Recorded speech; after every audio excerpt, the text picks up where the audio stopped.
coaches loved it. Well, should we go ahead and are they ready on the Told her to try. Yes. She tried, and she tried, and she was. All right, let's go ahead and call the very smart kid. Yeah. Sherwood Charter Review Committee meeting to order for what is today, June 19th? 18th. Excuse me, June 18th. And I'll go ahead and call the roll. Elise Vordermark. Here. Brian Stetcher. Here. Jack Hoffberg. Here. Bob Silverford. Here. Beth Cook. Here. And Pat Allen is here. Let the record show that Neil Shannon, Charlie Harbeck, and Jennifer Kuiper are not here this evening. And my apologies, I'm going to be trying to get a little bit caught up from the meeting that I missed last time. We have the minutes of the May 29th meeting here in the packet. Has everyone had a chance to look at them? Are there any corrections? I read them. I'll make a motion that they be adopted as written. I'll second. Motion and a second to approve the minutes. All in favor say aye. Aye. Aye. Opposed? Motion carries. All right, so Sylvia, check me. It looks like you've got some discussions teed up on the agenda that were things that were discussed but not really fully landed on the May 29th meeting, and so we need to make some decisions on some of those issues. Those are items A1 through 5. We've then got some pending council feedback, and then we've basically got in the markup document the ability to go through and look at the various things that have either changes that we've discussed or placeholders or potential language to go with them. Does that work for everybody? Okay. Anything you want to throw in, Sylvia or Joe, before we start? No, other than the additional documents I provided tonight, like Pat said, is the charter with just track changes only based on your 3 prior meetings. And then a document that I sent out via email earlier today with some language pertaining to ordinance adoption, first and second reading. And I kind of incorporated those thoughts into the charter itself in a very, very brief paragraph. So that's up for your discussion tonight. So, Pat, the first 5 items, A1 through 5, on the agenda are items based on public comment from the last meeting that Ms. Kuiper asked to be put on the agenda. Got it. Okay. But they're also incorporated in the... No, they're not. Okay. No, they're not. All right. Okay, so let's just go ahead and knock those down. Here's let the record show Neil Shannon is joining us. Let's go ahead and just knock those items 1 through 5 down and start with the Utility Advisory Board. And if, from what I gather from what I've seen of the meeting last time, although I wasn't here, the general consensus appears to have been a Utility Advisory Board is a good idea. The question was, is it a charter issue or not? Anybody got a strong feeling one way or the other? I don't have a strong feeling one way or another, but my feeling is that I don't think that we necessarily need to put it into the charter. I think it's a great idea, and I think it's something that the city council could, create a new commission to do. But seeing as there's no other commissions that are mentioned in the charter, I don't feel like this is one that would, stand out to be, important enough to put into the charter. Jack, were you gonna? I was going to agree with Elise. The council has the authority to appoint boards, and they have advisory boards now. So it seems to me if they want one, they could appoint one. Other thoughts? I thought that, there was, if I read it right, the mayor's comments were about accurate, which was the Portland parallel was right, where I think there was a proposed amendment to create a board in the charter in Portland, and the issue was that it was being given actual authority instead of the council rather than as advisory to the council, which was a different animal. Exactly so. So it sounds like I'm not hearing anybody jumping up and down that we should include that we think it's a good idea. And Sylvia, maybe what we might want to do, in case there are other things, I think there have been a couple of other things that we think are good ideas. We might want to have a set of good ideas that are part of our recommendations to the council, but that we wouldn't recommend as charter changes. And just for the record, Chair Allen, the council has been talking about creating this board anyway. Out of the retreat, they thought that they've seen examples in other communities where a utility advisory board that kind of looks at all city utilities, not just the water utility, because we're in different utility businesses, would be a good addition, and to get more citizen involvement. So I think this will, definitely be on the radar for council to create this committee. A recommendation from you would probably move that along, if you see value in it. So, Okay. just for the record. Okay. All right, the next one is, item 2 is the contract language for city manager and city recorder. This is on pages 10 to 12 of the minutes. And I was hoping someone could help me out a little bit. As I was reading the minutes, what I got was we should look at this carefully, but I couldn't quite figure out for what. Anybody want to take a crack at that? The concern was, I think the discussion centered around language, the fact that the city manager and recorder are hired without political influence, but the charter was silent about The removal. words to that effect regarding if they were let go. At that particular point in time, we had not seen the contracts for either person, and so Sylvia did send those to us. And the contract language is pretty clear in what causes, I think, in both cases, and what would lead to either city manager or the recorder being terminated by the council. So after I read the contracts, I wasn't sure whether or not we needed to put in the charter some additional language. I would agree with Jack. I think I read the contract. I think they're clear, very specific, and I wouldn't add anything to the charter. So, question would be, what if we happen to have a contract that wasn't as clear?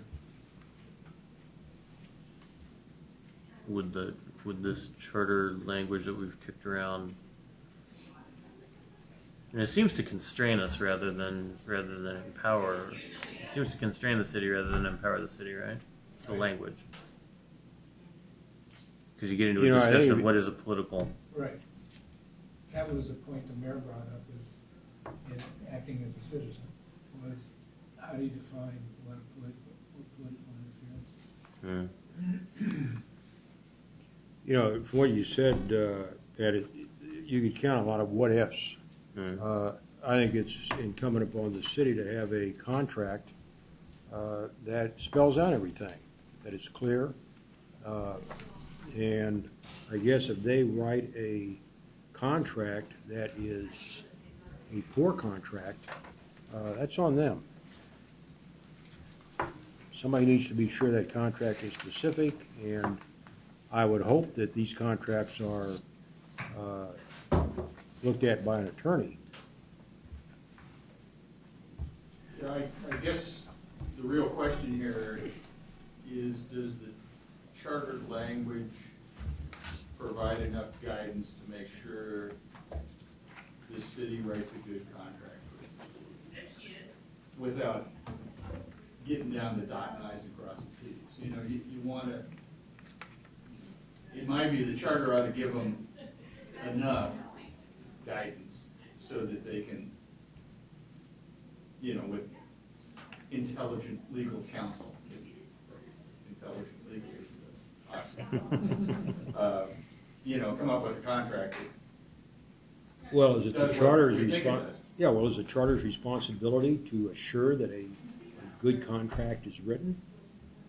I mean, you could look at a lot of things and say, well, the charter has to be absolutely. Yeah, it's not going to ensure it, but it's going to at least give them the tools or some guidance, get them started. How do you ensure it in a document like this? And I don't know that, I'm not saying we need to go any further than this. I think you and Jack, sort of think that we're there. So maybe. Well, I'm having some experience with employment contracts. I think this is these are good contracts. And I hope that reasonable people that are smart enough would write good contracts without a guidance, a list of things, here's what has to go into a good contract. Or as a starter document, if you will. Mm-hmm. But those are out there, sort of. You know, isn't that contained like in Oregon law? Well, HR manuals and things like that? I don't know that something like that is in, it's not in any HR manual that I've ever seen on how to write a good contract. Mm. Or what needs to go into it? So my recollection is that this language around political considerations was actually something ultimately that's fairly narrow, that's clearer in the hiring, and it's in the removal part that it starts getting a little bit weird. And my recollection, but check me on this, is that you want to make sure, what the charter is saying you can't do is say, support me and I'll hire you as the city manager. Right? Mm-hmm. That's the political consideration. Mm-hmm. A little weirder in terms of removing somebody for an equivalent political consideration, right? Support me and I won't remove you, I suppose. But I mean, you got a lot more latitude to remove somebody because you think they're not, you know, I'm the counselor and this is the direction I want to go and you're inhibiting me from going it. And so I want to, I mean, that's political, right? I wonder if there's something that we can do in being clearer with that language that might help us around this. Because I think that first one, support me for mayor and I'll hire you as city manager, I think we pretty clearly do actually want to not have that happen, and that's not a contracting issue in my mind. No. But, you know, about all I think we should do anything is to say something like, you know, removal must be in accordance with the contract.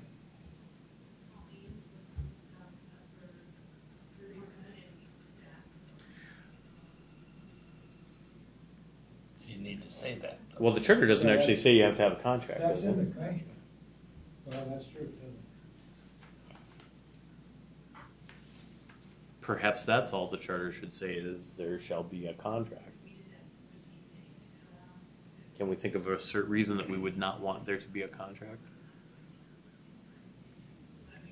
I can't think of one. Again, just practice for a city of this size. It's standard. Yeah. You know, a manager coming into an organization like this, if for some reason the council wanted to hire that individual without a contract, that would probably be a problem for the manager. Because in terms of just the state of, you know, a lot of smaller cities and communities, like in Eastern Oregon, you know, towns of 1,000 or 1,500, those folks don't have contracts. But if you get to a city this size, it's standard practice to have a contract. So I don't know, adding that to the charter, what value that's going to have. Mm-hmm. And I think voters might be very confused, and what if they vote it down? Does that mean now we can't have contracts? Mm-hmm. And I would also be concerned about that when we send this to the voters, whether or not we would be confusing them by presenting it. Well, they think that they don't have contracts right now. Right. I mean, so it kind of implies that they may not. And Yeah. And it is, I would assume, standard practice. It's standard practice. All right, well, let's do this. Let's go ahead and just sleep on that for the moment, because we're going to come back to that as we go through the section by section on the red lines anyway. But that kind of gives us an idea of... And just out of curiosity, Sylvia, in the city recorder world, is it less likely to have a contract or similar to... Very, very less likely. Most city recorders work with city managers. That's true. Or unusual in the fact. All right, then Section 3, the 33.1 issue related to violation of the charter. What I think I saw in the minutes was that the mayor was supportive of our notion of removing that language from the charter. And I didn't see much discussion. There was just very little about that. There, have I got that right? Correct. Mm-hmm. The fourth item was the compensation section, reimbursable expenses, and what I think I saw was discussion about practice, but not really about the charter issue. Did I get that right, or did I miss something? I think so. I mean, the one of the seemed to me to be one of the concerns was that basically a counselor could submit an expense without either pre-approval of that expense or without anybody judging whether or not that expense was reasonable or unreasonable. And basically they were being compensated for whatever they applied for. Now, I think the idea that Joe had been working with and the idea that they were trying to get to with the charter was that the city has a process where someone can pre-approve what might be considered reasonable expenses and have a procedure for application of that compensation. Really trying to organize it a little bit better and make it clarified. I don't know. Okay. I think this might go on the list of the suggestions to the council of saying, follow the same process as the staff does to have your It's in expenses. the council rules. Yeah. This would be a good place for it, I think. It's in the council rules. It's not as robust as I think it could be and should be, and I think we need to work on that. And I think that's I need December. a majority of council to agree with that. And again, as the city grows and councilors get more and more engaged with activities that cost money, I think we're ripe to improve that system that we have now. So we don't have a problem with someone, and we don't really have a problem now, but we could easily have a issue if we don't have a good system. And I would say we don't have a solid system currently. We're talking about how do we improve that. But again, it really is either city procedures and policies and or additions to the council rules versus adding it to the charter. Yeah, so I mean, this was in the context of the main provision being a prohibition on outright compensation, and then this was just sort of a small subsidiary fiddling with the existing language around expenses and adding reasonable, so that it's not without limit. But even that question of reasonable, what's reasonable to you may be not reasonable to me and different than, what does reasonable mean? So, well, yeah, although, that's not an utterly undefined word in law, right? sure. Particularly also with expenses. Yeah. I think, certainly I know most people who deal with a private organization have had to address those issues at one point or the other. I know I usually pull out the IRS travel trip check table Yep, and say, that's right. This is what IRS allows. Exactly. Compensate me for this and I'll Yep. be happy.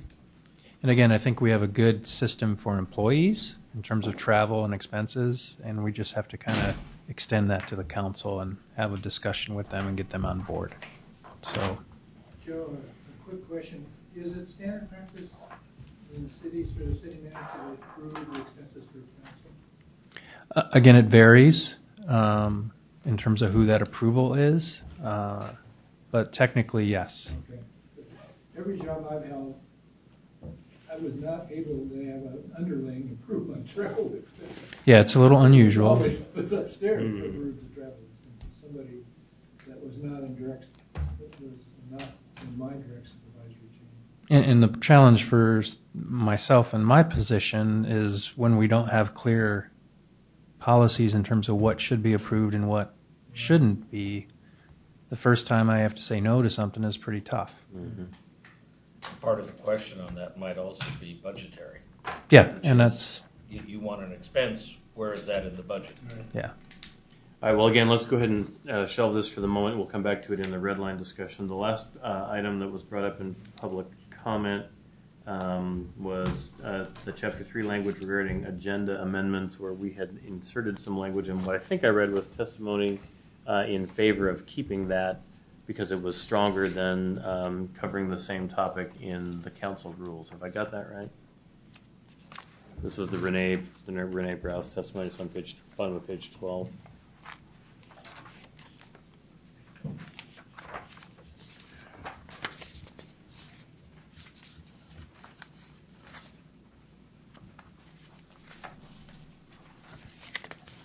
And what she's referring to is the language that we put in section 7 on chapter 3, first page, that allows the majority of the council to cause something to be placed on the agenda.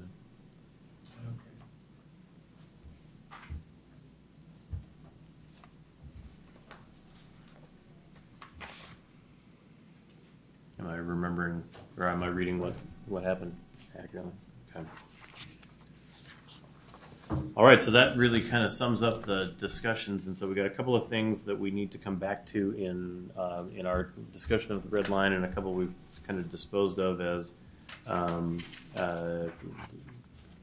good ideas potentially, but not charter material. And we can capture those in a report to the council. Anything else in those public comment items that we need to talk about before we move on to the council with an S feedback, and then the red line document? All right, Sylvia. All right. Discuss pending legal counsel feedback. I presume that's you guys. No, actually, that's you guys. So based on your prior meetings, you guys had some areas where you guys wanted legal feedback. And then the discussion kind of died down. You guys kind of went in a different direction. So Joe and I went over this afternoon the prior meeting record to see which areas were still open where you guys potentially could want legal feedback.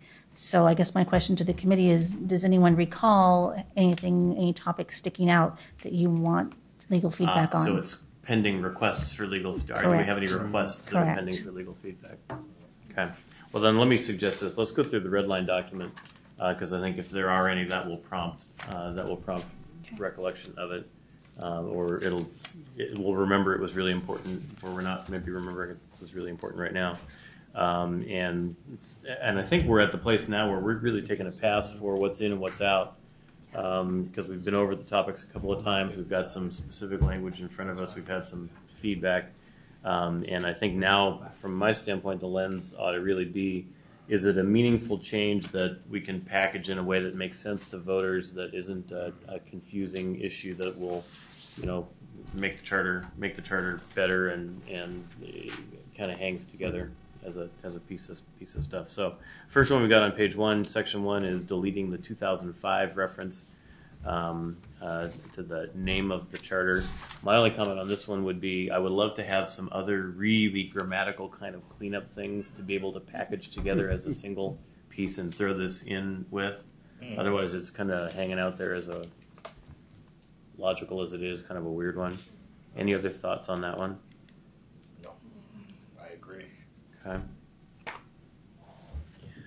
Then in chapter 2, section 6, we have previously discussed and agreed on language that is here now that basically we think clarifies procedure regarding appointments to boards and commissions, and as amended it would say the council appoints members of commissions, boards, and committees subject to the consent of the...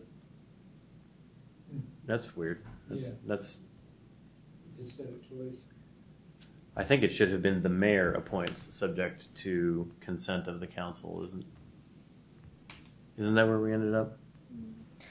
The discussion, if not the prior meeting, the one prior to that, was to take the language that the council recently adopted in their rules and apply that language here. And that was subject to the consent of the council by resolution. But who has the verb? Is it the council or the mayor in the rules? I believe it's the mayor. I think it's the mayor. I think it's the mayor. All right, so we need one more change on this would be the mayor appoints members of commissions, boards, and committees subject to the consent of the city council by resolution. So this language still isn't really quite there, because then it says as established by ordinance, or I think the end of that can go away, right? Well, no, because it's talking about the second established by ordinance or resolution is talking about the commissions, boards, and committees. They have to be. Are established by Yeah. ordinance. I see. And the one in the commas, that resolution has to do with the members, appointing the members. It's kind of clumsy, but Oh, I see. I got it. there should be an as or as established by ordinance or resolution.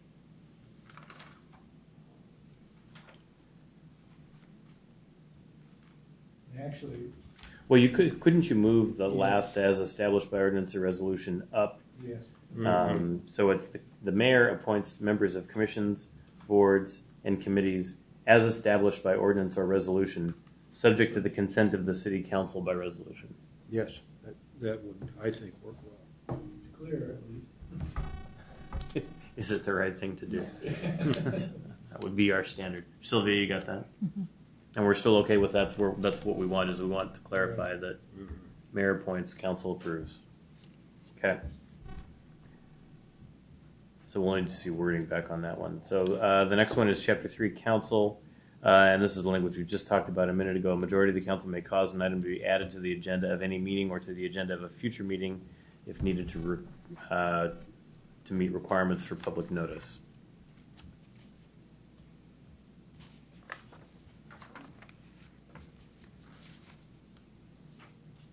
And so the idea being that the council ultimately has the ability to get stuff on the agenda over the objection of a mayor. Although I thought part of the concern on this was from an example of an earlier council meeting that something was brought up for the agenda for that meeting that night over the objections of the mayor. And so the idea of council rules right now is that the agenda is established prior to the meeting. I don't think that they can willy-nilly add something to the agenda after the agenda. Yeah. After it's been published, the rules state that the agenda may not be changed without the consent of the mayor and the council president. Right. And anything that really needs to be added to an agenda, in my opinion, should be some sort of emergency. I mean, emergency meaning life, health, safety issue where, it's something that needs immediate attention financially or physically and isn't really something that, you'd need to take public comment on because of the nature of the issue. So the way I read this right now is that a majority of the council could cause something to be added to an agenda that night. Although their rules would continue to limit the application of this unless their rules were changed. I just don't see. Are you with me? No, because I usually see the charter sitting up at the top, and their rules. The charter allows them the most. If we went with this language, the charter would allow the maximum freedom. Their rules would constrict that freedom, right? They could change their rules. They can't change the charter. Okay. They could violate the rules. That's a separate issue.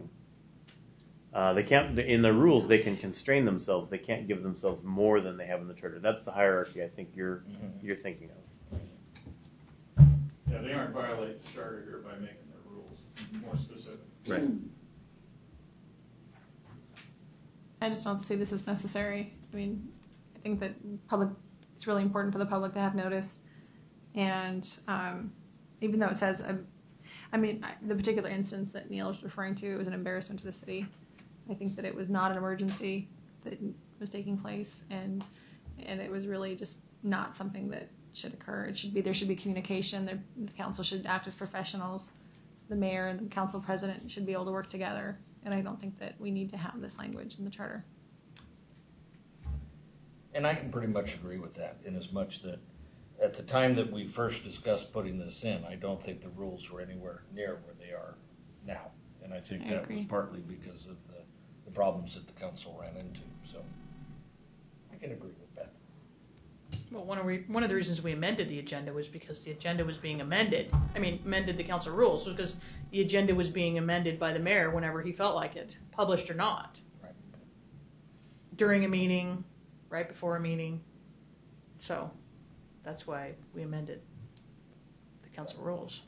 So I guess the question for us is, do we think having this issue dealt with in the council rules is sufficient, or do we want the charter to speak to it, whether in this fashion or a little bit differently? For instance, we could pare this down to a majority of the council may cause an item to be added to a future agenda. So you're not changing it on the fly ever. You're changing it at a future time.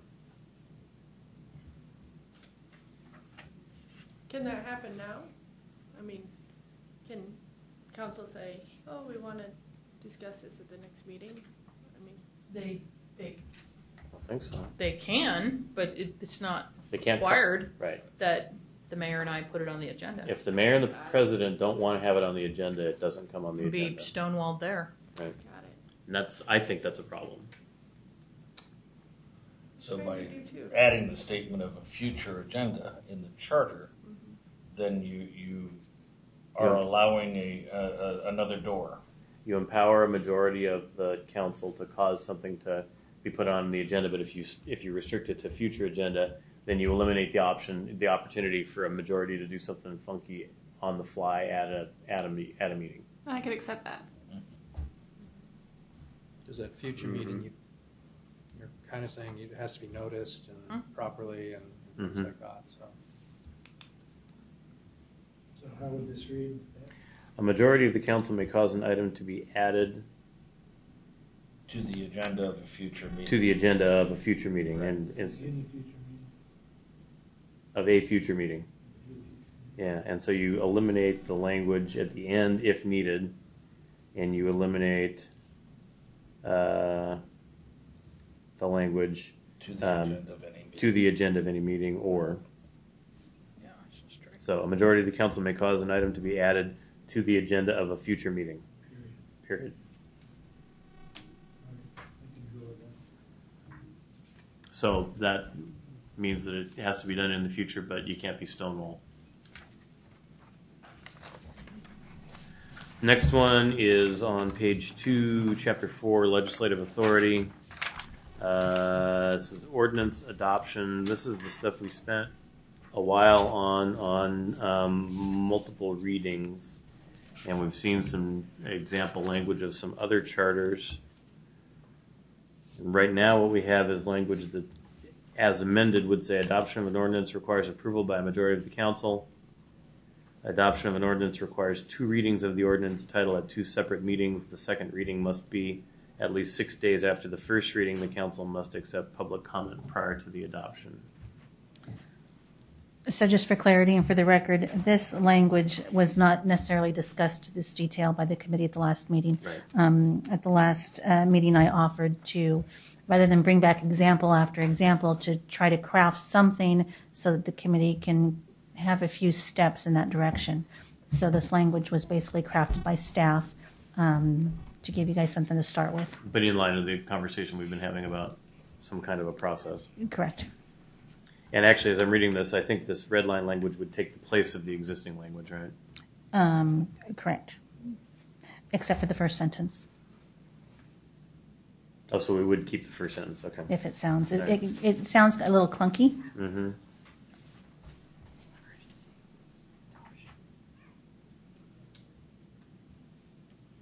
Right, honestly, I went through a number of the charters that were discussed there, and I really liked some of what they were doing. For example, at the Wilsonville City Charter, I thought they did a pretty nice job on that. Are there times where we would need to adopt an ordinance with less than 6 days opportunity between the 2 readings? You could, yes, There are In case times. of emergency. you could. I couldn't think of one. I've been thinking for a minute or two, but I'm sure it's I on mean, there. it's rare.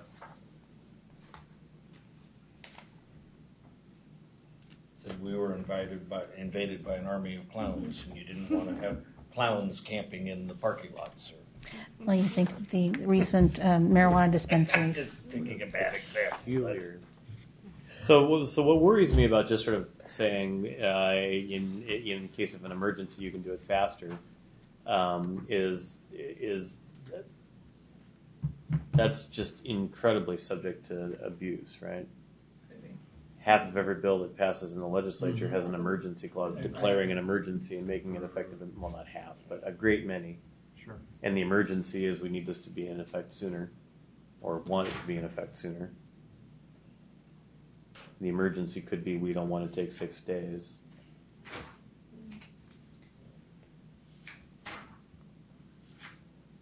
I don't know, would it So be your better? clowns get to camp over one weekend.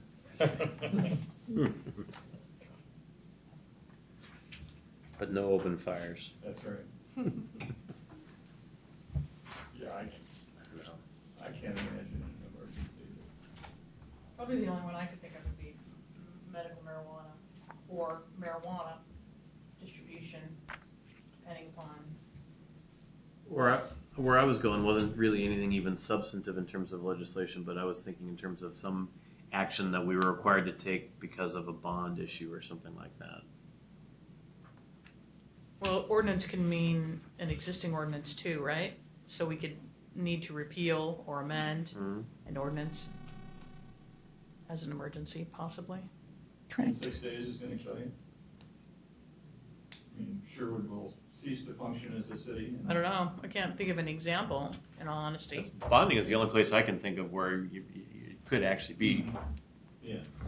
You know, if there's some default deadline or something like that, and we learn about it 5 days ahead of time.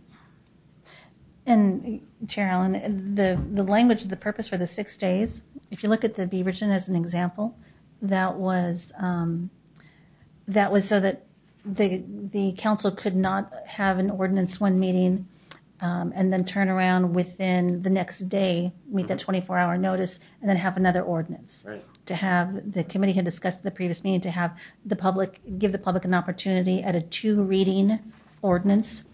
If, without that timeline of a 6-day, a 3-day, a 72-hour, the council could have an ordinance followed by an ordinance the following day. Yeah. And not allow for that public noticing opportunity.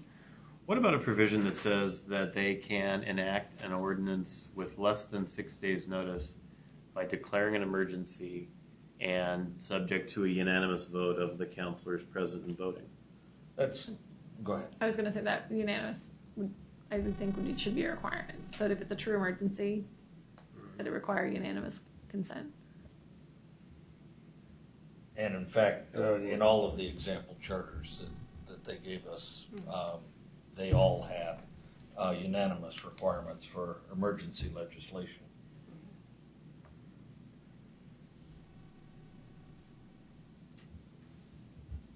Yeah, I really like the Beaverton one, which is the last one, and on the very last page, the number 4 is exactly that, unanimous. I really like that language. An ordinance may be adopted at a single meeting of the council by unanimous vote of all councilors present, and voting on the question upon being first read in full and then by title. So go with that. So take the language that's been presented to us in A and then add the Beaverton language in 4, or in Beaverton's item 4. I like that. Yeah, it's good language. Mm-hmm. Okay.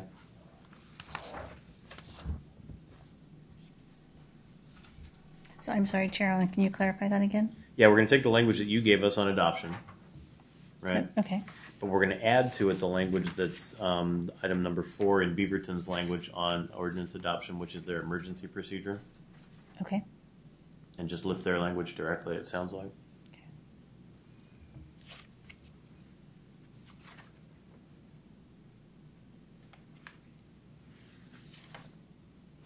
Everybody comfortable with that? Okay.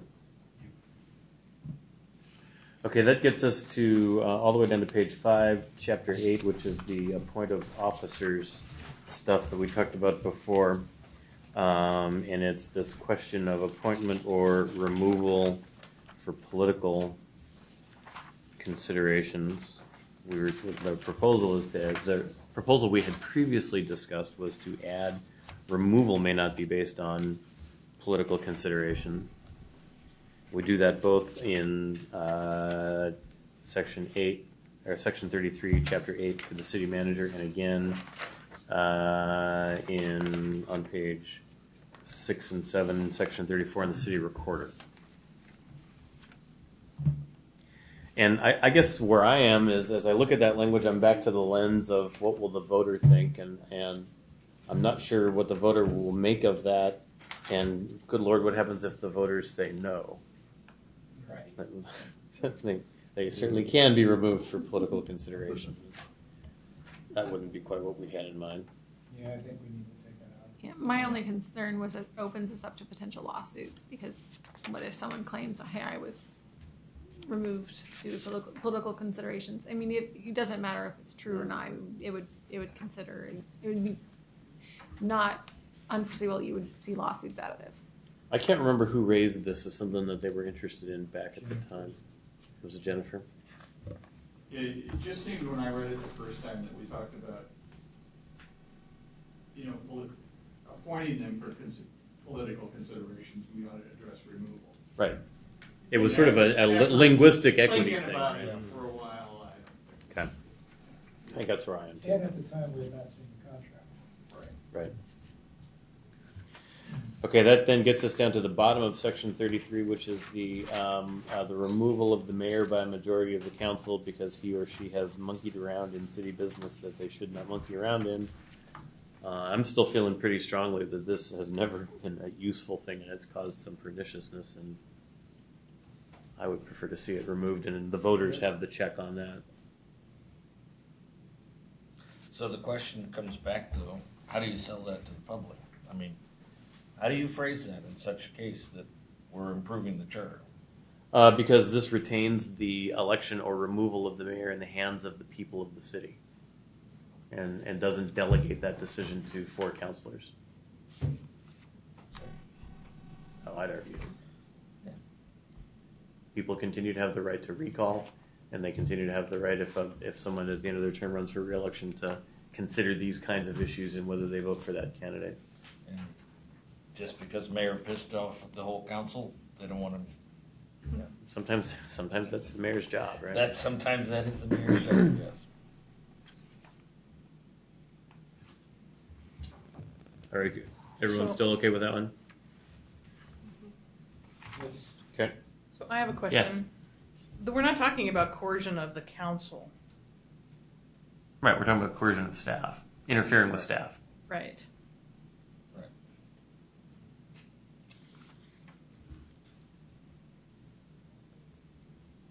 So what is the process when a mayor interferes with staff and coerces them? Because we had a long discussion about this last time. The coercion is in the eye of the receiver. Mm-hmm. So what's the process when you have a mayor who threatens, Or counselor. or a counselor, any member of staff, or any member of the council who implies, Favor for favor. or if you don't, then I will, I'll vote get against 4 your budget, votes. or I'll get 4 Yeah. votes. And, It's not just the mayor. right. I mean, and it's happened in lots of municipalities all over. Oregon. Well, I guess, correct me on this, but if it's a counselor to the city manager saying, I'll get 4 votes and get you out if you don't go down X direction, I'm not sure how close to the edge that is. The edge of coercion? That's political interaction with the city manager, right?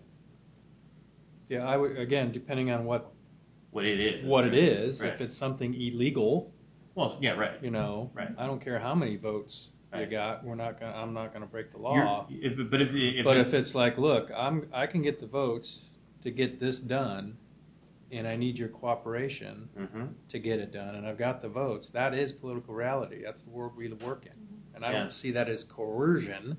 That's just, hey, you learn to count to 4. Your budget better have enough money for another park, or I'll get 4 votes and we'll figure out how to get another park. And again, depending on what he or she's asking for, the manager then has to be in a position, okay, do I want to continue to work in this environment?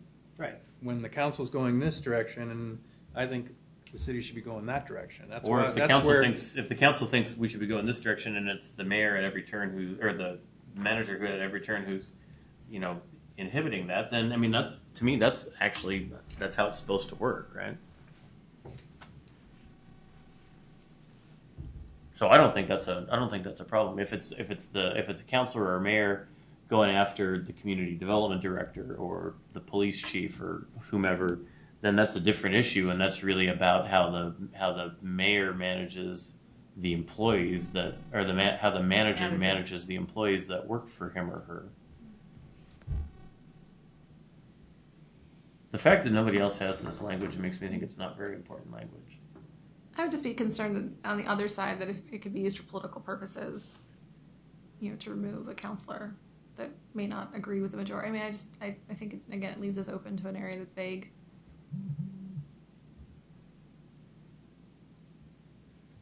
That answer your question, Linda? Whether satisfactorily or not? Sure. Well, basically, there is no or else. You're establishing a rule that the counselor cannot coerce, but again, there's nothing in the language that says if you do, this is what happens. No, but an employee can point to this language as protective of the employee. Exactly. That is correct. Yeah, that is correct. I think in this instance, it would be more the employee that would be concerned about having protections, which we already have within the language. I couldn't be, as an employee, I couldn't be fired for cause for failing to follow the individual directions of the mayor. Right? Mm-hmm.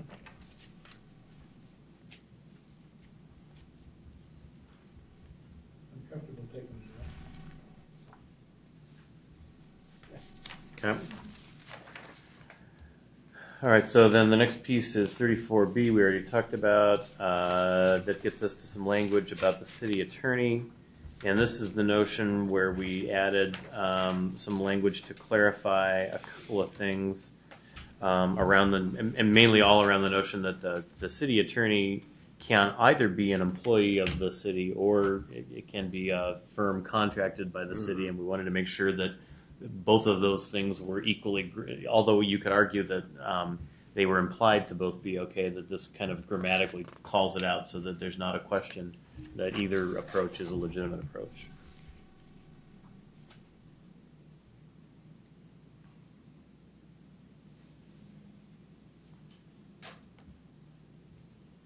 I think it looks good. All right, then that gets us to page 8, chapter 9, personnel, section 37. Some compensation language, and this is the stuff we talked about earlier about the main point of this is to make it a function of the charter that the council shall not be compensated, and then we add words and reasonable to expenses so that expenses isn't just whatever is actual, which was the previous language. And the main point here is that if a future council or future citizens want to propose compensation, they'd have to do it by a vote through a change in the charter, Yes. as opposed to simply by ordinance. Right. And we're still okay with the reasonable language? Mm-hmm. Okay. And then the last one is the date, which I guess is the bookend to the 2005 charter. And Chair Allen, I added that date of January 1st. And looking at the calendar with these potential amendments on the November ballot, the county has 20 days to provide those results of an election to the city. The city council then has to adopt those results before they're official. Looking at that timeline, that would put the adoption of any potential November charter amendments first part of December.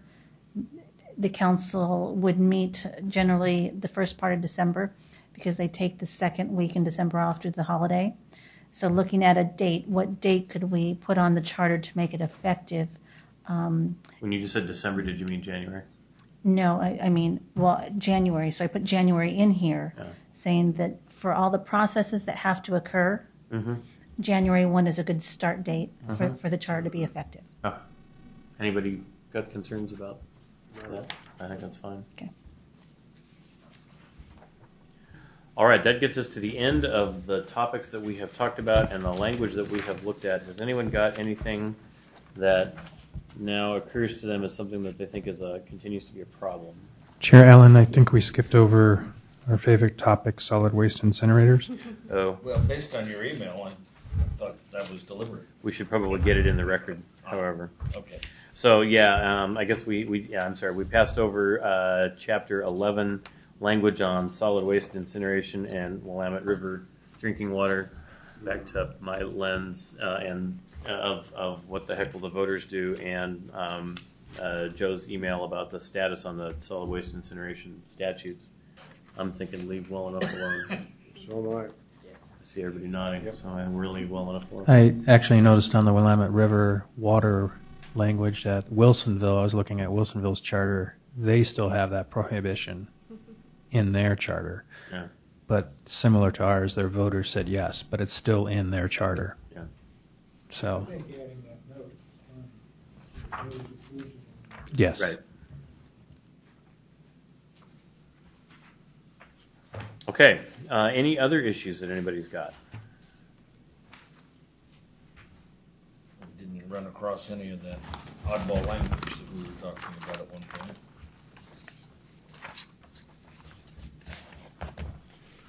Can I make a pitch for something I had raised maybe a couple months ago, and it's just an idea that to put some kind of language in the charter that it shall be looked at on a routine basis, whether that's every 5 years or 7 years or 10 years or something to kind of force a committee like this to, on a routine basis, take a look at the charter. It's not unusual language that I've seen in other charters. So a group of people will be able to blame us 5 years from now or 10 years Make a from now. bunch of changes that we stuck in. Yeah, they'll look at our language. What the? Yeah, what were they thinking? Yep. We think that's a good idea. I think it's a good idea. What do we think is the period for that? Well, what about 5 years?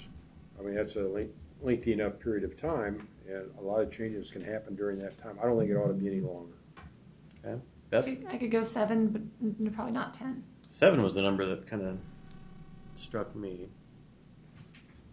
Doesn't, if you went with 7, it doesn't prohibit a council from creating a committee before that. It just says, that on a 7-year cycle, the city council shall appoint a charter review committee. I'm drafting language in my head, but basically to review the charter. I wouldn't get into how is the committee selected or any of that, because I think that's just too much. And that could change depending on the charter or the council. Right. So Beth's at 7. Neil, what do you think? Quite honestly, I was sitting right in between the 5 and the 7, in as much that we have 6. two-year election cycles. 6. So 5. Neil's saying 6? He is. 5. Jack, what are you at? I like 6. 6. Brian? I'd go with 6 because of the election cycle. Pick 9 or 3 or something. 4.5. Yeah. 4.5. I would actually say probably 5, but I'm okay with 6 or 7. Can everybody live with 6? Since that seems kind of in the middle. Sure. So we're talking 2021 then, right? 2020. If this becomes effective January 1 of 15, we're talking 2021 requirement to take another look at. Yeah, we'll let the council decide 6 years from when exactly. Okay. Actually, I think Gresham I was looking at today has some really good language that we can incorporate that is very clear and simple. So Gresham language aimed at 6 years. Yes. Okay. And then would under section 1 be a good place for that? Well, I'm wondering if Section 47 couldn't be put in Section 1 as well. This charter shall be referred to as the Sherwood City Charter and takes effect January 1st, 2015. Charter review will occur no later than 6 years from whatever the Gresham language is. And then eliminate section 47. Uh-huh. Right. And that turns those two oddball things plus the review into a single title that makes a little bit of sense. A real event. Yeah. Yes. So if we do that, then right now, if we do absolutely everything as an individual title, that gives us 7 proposed changes. And I'm counting my 7 as that one we just talked about at 1. Number 2 is the appointment and confirmation in Section 6. Number 3 is the adding items to the agenda in 7. 4 is the ordinance adoption procedure in 16. 5 is the removal of the violation of the charter gets you yanked provision. 6 is the clarifications of the city attorney, and 7 is the compensation and reasonable expenses. Anybody have any thoughts on whether 7 is too many? I think there ought to be 6. No, just kidding. If we're going to move the 47 into section 1 and say it's effective January 1, 2015, I think it's strange that we still leave in 2005. I don't understand why That's- we No, that's- we're gonna charter take that maybe out. That's refer proposed to be taken out as- too. That will be So taken out. we're going to take that out? Yeah. Yeah. The reference to the 2000, it'll just be, this charter shall be referred to as the Sherwood City Charter. Okay, good. That's, It'll take effect in January 2015 and will be reviewed in 6 years. okay. No later than 6 years, whatever the language is. So, do we want to pitch this work to, for drafting titles? Do we want to draft titles? Or do we want to pitch it to council to draft titles? Do you want to draft titles? Yeah, I'll draft them, send them to the city attorney like we did previously. Okay. Have them review. I did contact Ed Harris, who supported us in the last round, and they are available to come to the next meeting. Okay. Ed Sullivan, yeah. Excuse me, Ed Sullivan. Ed Harris. So there was one additional typo from the previous version. Mm. If you guys look under section 42, the solid waste incinerators, third line from the bottom, it says form. I believe the word should be from. Don't you have some ability to fix Scrivener errors? I can check. Because that would just put the solid waste incinerator thing on the ballot Yeah. to fix a word. I'll certainly ask that. Quite honestly, since we Oh, don't yeah. anticipate it being used anyway, I mean, I probably wouldn't do anything. Wrong word hadn't hurt nobody so far. Yeah. My guess is you can change it. If I fix it, no one will notice. Oh, that's a great plan.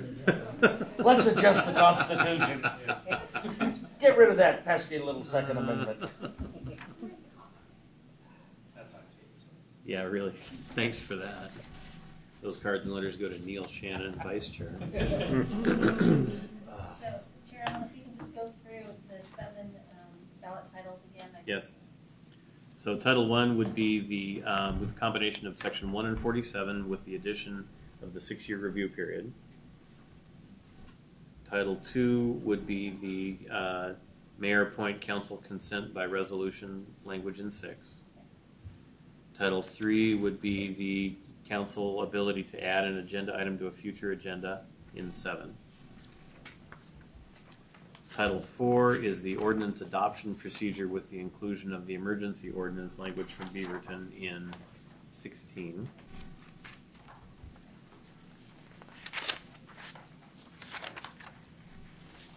Five would be the removal of the violation of the coercion languages grounds for removal by majority of the council language.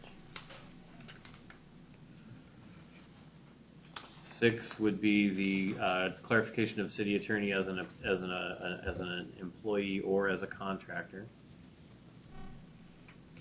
in 35.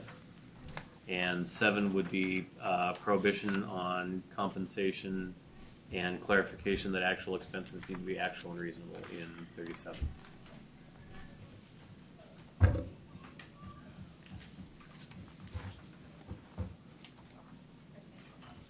When's our next meeting scheduled for again?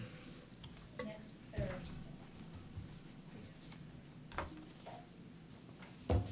And when are we due to, when's our work session with the council?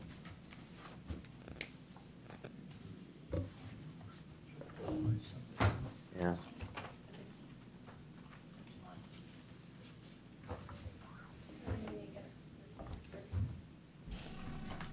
Actually, 6:30, correct, yes. So I have currently on the schedule July the 10th. Yes, For the committee. the last committee meeting would be July 10th. So you have basically 2 more meetings, one on the 26th, one on July the 10th, and then the work session on the 15th with the council. Okay, so next time we would see back draft ballot titles. Yep. I have conflicts on the 10th and the 15th, so I will not be able to attend.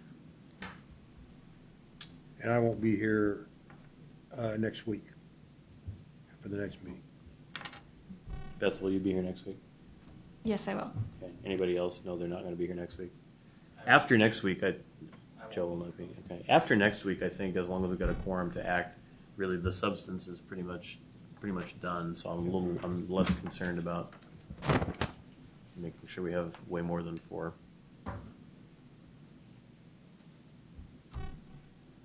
Okay. I have a question. Yeah.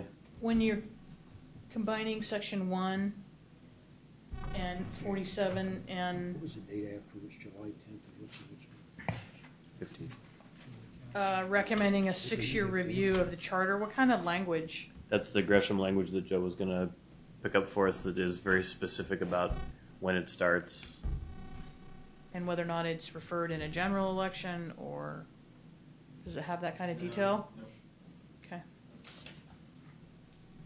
Just basically says the charter review committee will be convened to review the charter every 7 years, starting on such date.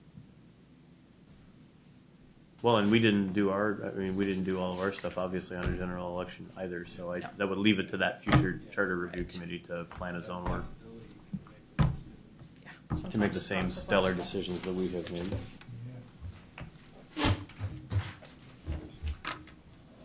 All right, and just for people who are watching the video, there is no public here, so I have not completely ignored public comments, but there's no calling for them. So, anybody have any other comments they want to make tonight? If not, we are adjourned. Thanks, everyone. We actually had kind of a stealth meeting.